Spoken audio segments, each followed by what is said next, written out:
that while in university and doing my placement, I see how many people have to inject because they make the needles free for them. Like in England, to be able to help them, they make it free. And they do that just to know how many people are using it. They take some of them will just take injection, put heroin there and inject to the vein here. They do that a lot. And when they do that, that goes straight to the heart. And you just go high, and in 4 hours they crash. But now they are trying to solve a problem. Some of them are having anxiety disorder. Some of them are having psychosis. Some are having schizophrenia. And they are trying to solve a problem, not to think about those negative automatic thoughts that goes on in their mind. Some of them are what I call negative behavior. Somebody thinks, for instance, now nobody likes me. It's just a thought in their mind. Nobody care about me. If they keep that kind of thoughts in their mind, they will withdraw from everybody. So, but those thoughts are not true. Sometimes the enemy just lie to you that nobody care for you. It's just like a little example. It's like a young lady that thinks in her mind, all men are cheats. The moment a girl has that kind of thought in her head, she will definitely have problem in her future relationship. She won't trust anybody. You're saying it starts with the mind? Yes. Because this is the way it works. Anything, the way you think is what determines the way you feel. And then the way you feel is what determines the way you behave. We call that in CBT. Now, if you don't change the way somebody thinks, you can't change the way they feel. And consequently, you can't change the way they behave. So when people are behaving anyhow, the root problem is not the behavior. The root problem is in their mind. Until you change the way somebody think, you can't change the way they live. Because how you think is how you speak. So what we want to do is to intercept those wrong thoughts. How come do you say all men are cheats? A lady that has such core beliefs, she won't trust anybody. Even if she's going out with anybody, she will be operating like an investigator around them. And nobody wants to be investigating you. I'm going out in a relationship with you. We have just been together for just 1 hour. You're already investigating me. You're already checking my phone, checking my wallet, checking. So what is wrong with you? Did I come to you because I need to be investigated? That happens in London also? Everywhere. Oh, wow. But honestly, I believe thought that was just in the U.S. Your thoughts do become things. Like everything is a manifestation. Just like how God created the earth, like it had to be a thought.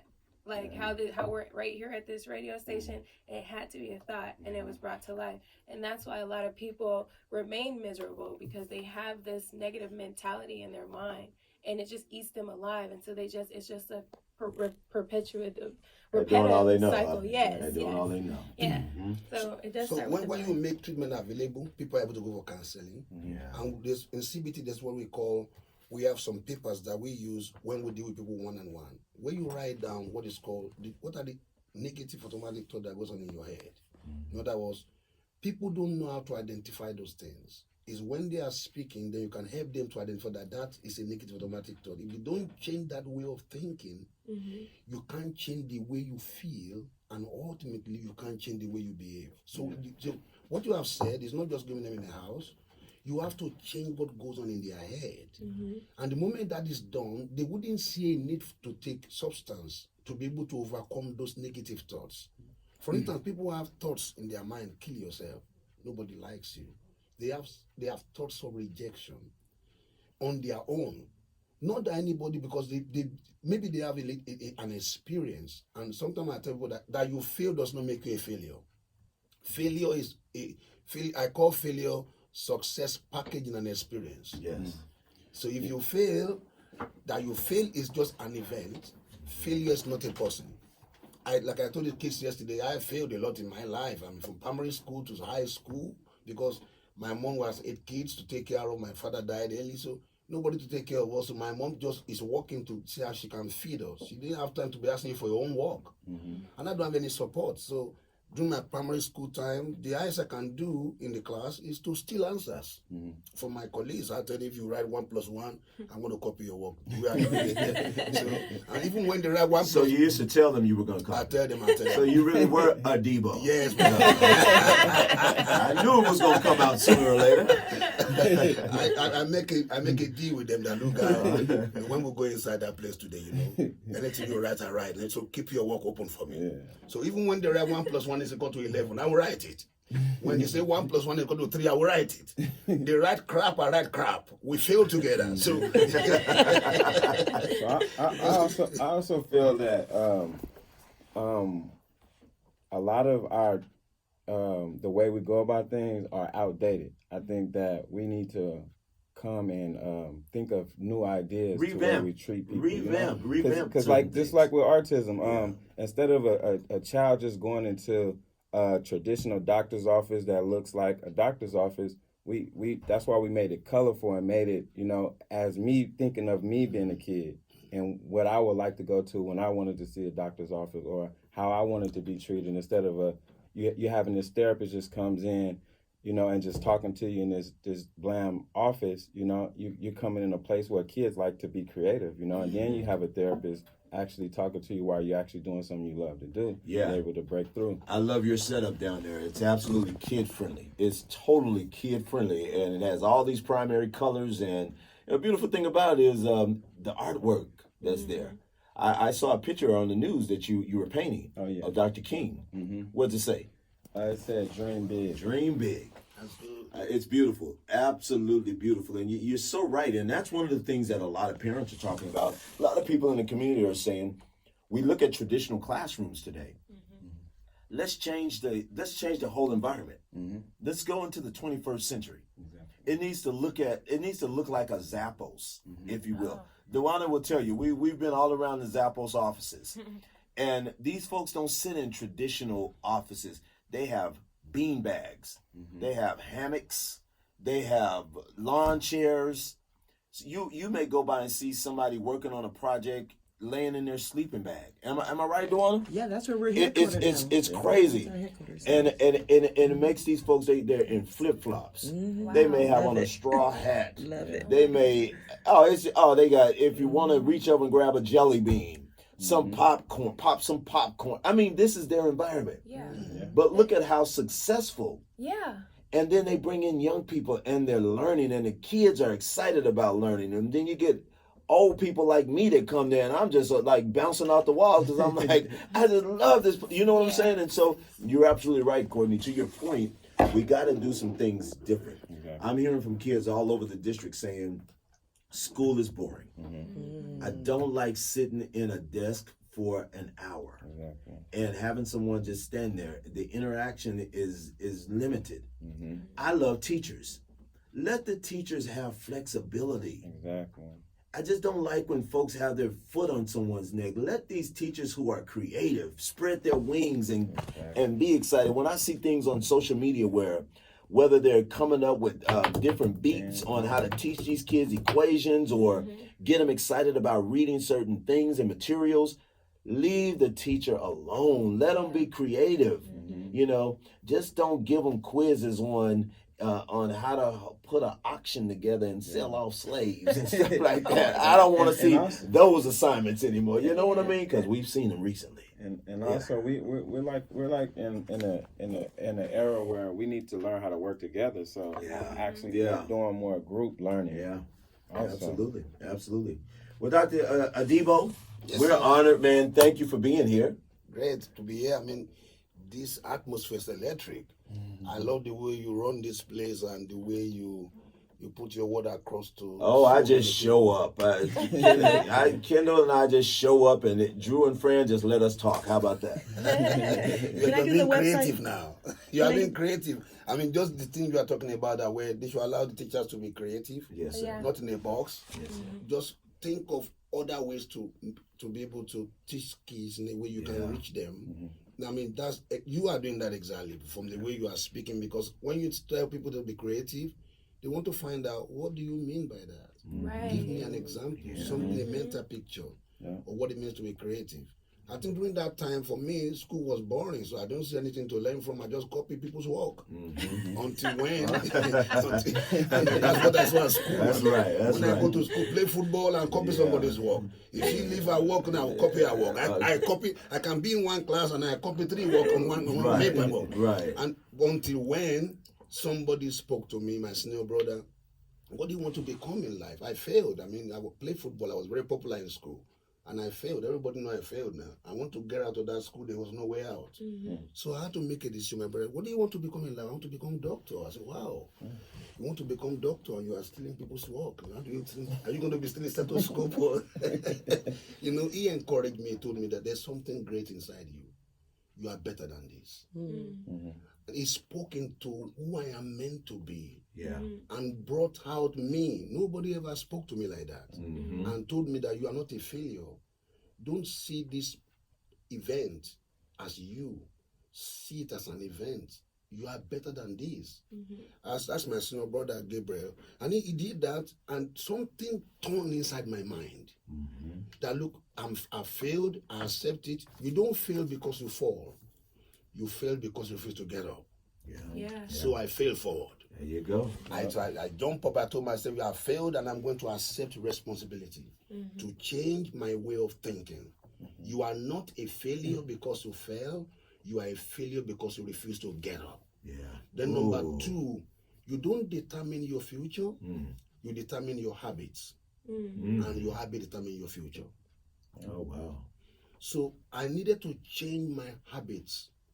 That I have bad habits of stealing answers because I don't believe in myself. If you are a failure, it gives you low self-esteem because you look at yourself. You can't trust. Even when I write 1 + 1, I still need my friend to tell me that 1 + 1 is equal to 2. Is it correct? If my friend tells me it's correct, I will say yes, correct. If he say no, 1 + 1 is equal to 2, it's not correct, I will change it because I don't believe in myself. Yeah. So that made me to start changing. And what did I do? This was the habit I had. The habit is that when we have a class, and all the students listening to me can do this, I was the best failure in the school. I was a professor of failure in that school, where I became the best student in 1 year. And how did I do that? I make a choice. I'm going to change the way I live and the way I do in school. Yes. And what is it? When we do a class in mathematics, maybe we'll do a class on calculus or anything, before the next period, I will make sure I have gone through what we did before the next class. So because I started doing that with my friend, that if they teach us anything before the next period, we must go through that class before the next one. So I began to have what is called retentive memory, assimilative mind. Because I began that changed the entire spectrum of my study life. Before I knew, I used to score 17% in school, and I scored 89%. In fact, when I came out as the best student, the principal was surprised. Are you sure you are still the same person? I said, I'm the one. Wow! We know that you are below 0. I don't even score 0. I score below 0.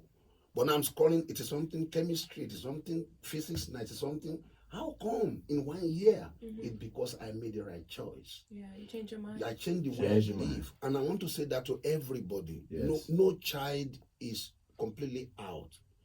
A child just needs an encouragement of somebody that believes in them. That's it. And that's what my senior brother did for me. And today, I have my doctorate.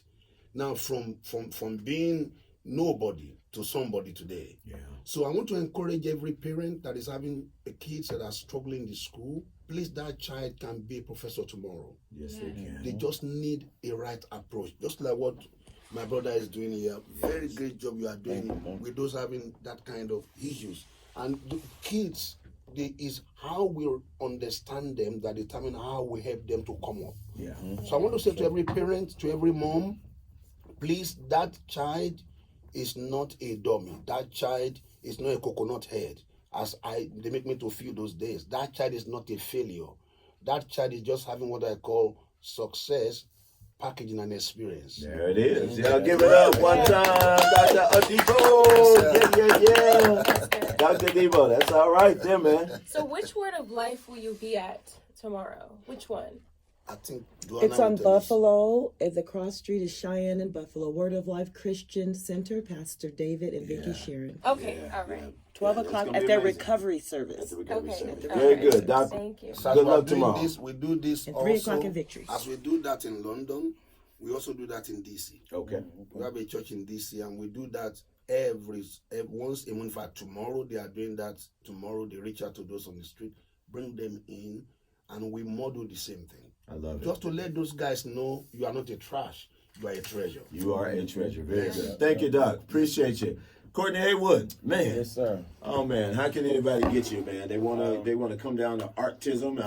They may have a kid that have an arm that's artistic, or just when you look at just behavior therapy, all of the above. I mean, how can they get in contact with you? So you can go on our Facebook page at Artism, AURTUISM, Yeah. Las Vegas, or you can go to our Instagram, which is Artism, AURTISM. Now see how he's spelling art instead of ART, because some of you guys are gonna go in there like I did and spell ART, but he put the AURTISM. Yeah. And then our Creative. website also is man. www.artism.org. Courtney, we are so proud of you, man. Keep up the good work. Keep up the good work. The sky's the limit, and I understand you guys. Not only do you have a shop here in Vegas, you just opened one in Phoenix. Yep. And you guys are looking to open up a shop in every state in the country. Yes, sir. That is that That's amazing or good. what? That is amazing. That is amazing. Congratulations to you. Thank you. All right. Well, thank you guys for being here with us. Stick around. Kendall, let me just say this. Kendall, the community wants to take this opportunity and pause for a moment and pay homage to a man who's given so much to this community, Louis Connor. And Louis Connor, anybody who knew Louis Connor of 7 Seas, I know we love Louis Connor. Louis Connor, he was just an amazing man. He would help anybody. And he served on a number of boards throughout the community, a fantastic entrepreneur. And he earned his wings.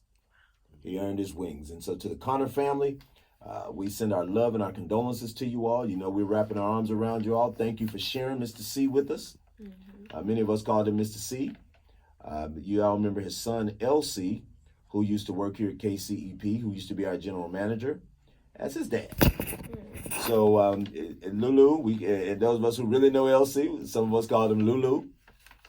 Hey man, we love you, and we thank you and your sister Val and your other sister and brother for sharing your dad with us, and whatever it is that we can do, the community is here for you. So everybody, just please keep the Connor family in your prayers as well as Mr. Connor's wife. All right. Okay. What else we got going on? Guess what else happened? The Zetas.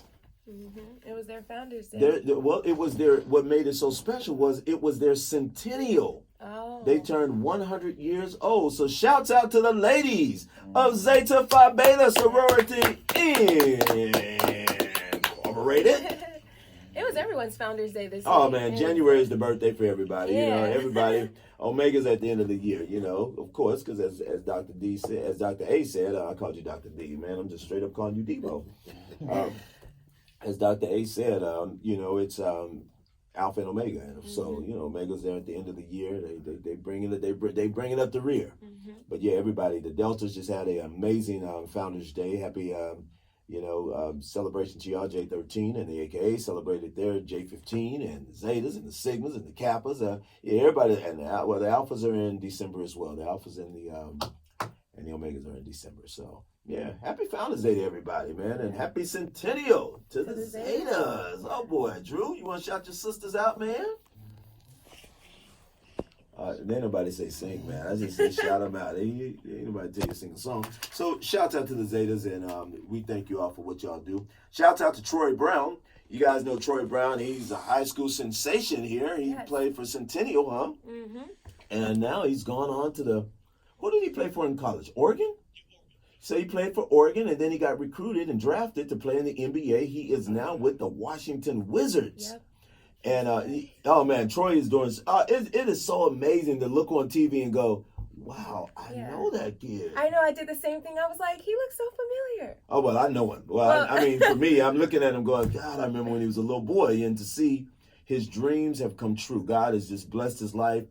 Amazing parents, come from an amazing family, and he's doing his thing. And, of course, he's teamed up with the Pearson Center and the Kappa Leadership League. They got a big MLK youth basketball tournament kicked off yesterday over at the Pearson Center. And, man, the semifinals and the championship game is going on today. And it is so amazing to look at parents in the audience. And I'm like, God, I used to be one of them. They go crazy, Dr. D, Dr. A, Dr. T. Now, I'm going to call you ADT. Is that alarm service? Parents go crazy, man. But, yeah, congratulations. And, Troy, thank you so very, very, very much. And, Fran, we're getting ready for your big birthday celebration on Tuesday. Happy birthday, Fran! Yeah! Happy birthday! We're gonna have to play that. Let's close out with Frankie Beverly. Yeah, my magic lady. That's for you, Miss Fran. We love you and we thank you. Hey, Dr. T, thank you for being here. Thank you, sir. Courtney, thank you. Thank you. Tech Queen, thank you. Thank you, KingWeekLasVegas.com. KingWeek.LasVegas.com. And Kendall, anything in closing you got for us? No, just I pray everybody have a great next week. Week coming up. Yeah, man. Have a good, blessed, successful week, and be safe out there. And we'll see you guys at the parade. Come out. Be on your bestest behavior. Can I say that, Dr. T? Yes, sir. Be on your bestest behavior. I'll be there. And come and have a good time with all of us, all right? As we celebrate the life and the legacy of Dr. Martin. What you pointing at, Drews? Oh, no, Courtney, I okay. also want to say we have something called Beyond the Neon that we started, and we're actually doing a float. My company, Black Card Artists, actually building a float, and we're in the Martin Luther King parade, and it's celebrating What Vegas. number are you? We're number 82. Okay, all right. And we just celebrating Vegas culture outside of the strip, and it's called Beyond the Neon. Beyond the Neon. That's going to be exciting. I'll make sure I come check your float out. Thank you. All right, y'all. Hey, we're going to say, hey, you guys, have a great Dr. King weekend. Love you all. We appreciate y'all listening to us. And, of course, to our queen of blues, happy birthday to you, Miss Fran. This is for you. Enjoy yourself, everybody. Peace. All right. I got some T-shirts for y'all. All right. I want to get your